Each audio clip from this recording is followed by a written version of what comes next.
Hello, my name is Jeff Greenlee. I'm a faculty member here at the Department of Orthodontics at the University of Washington here in Seattle, Washington.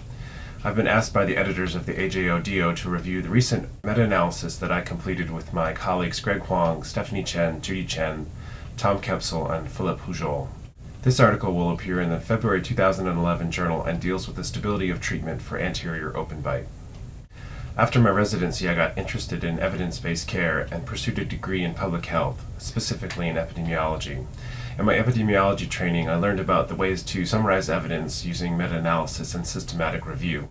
Our department has always had an interest in the long-term stability of treatment and in vertical problems. Personal interest led me to do this particular work on anterior open bite, which was an outgrowth of my Master of Public Health thesis. I was motivated to examine the stability of anterior open bite because I've seen quite a few of these challenging patients in practice, and I've recommended surgical correction for some of them.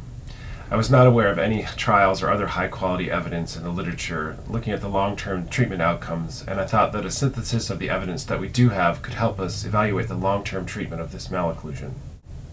I decided that even if the level of evidence was not high, a summary of the current knowledge would be useful for clinicians.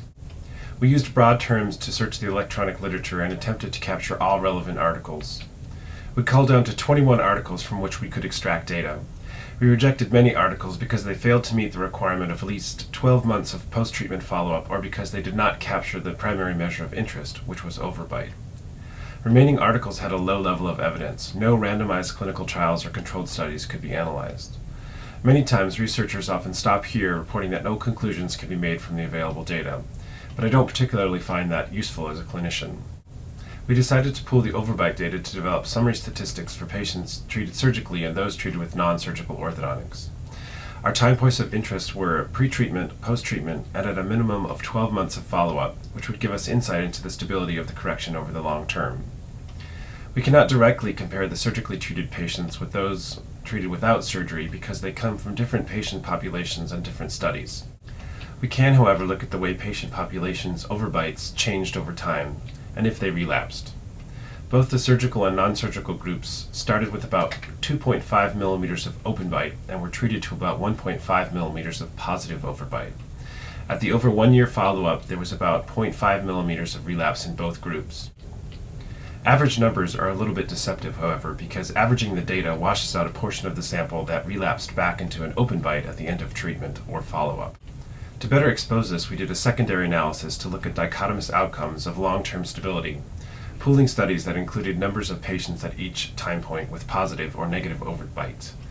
These data indicate long-term treatment stability in about 82% of surgical cases and 75% of non-surgical cases reported in the literature. While the pooled results provide a summary of what we currently know, I have to ask you to regard these numbers with some caution, since we did pool them from uncontrolled studies and the potential for bias is therefore quite high.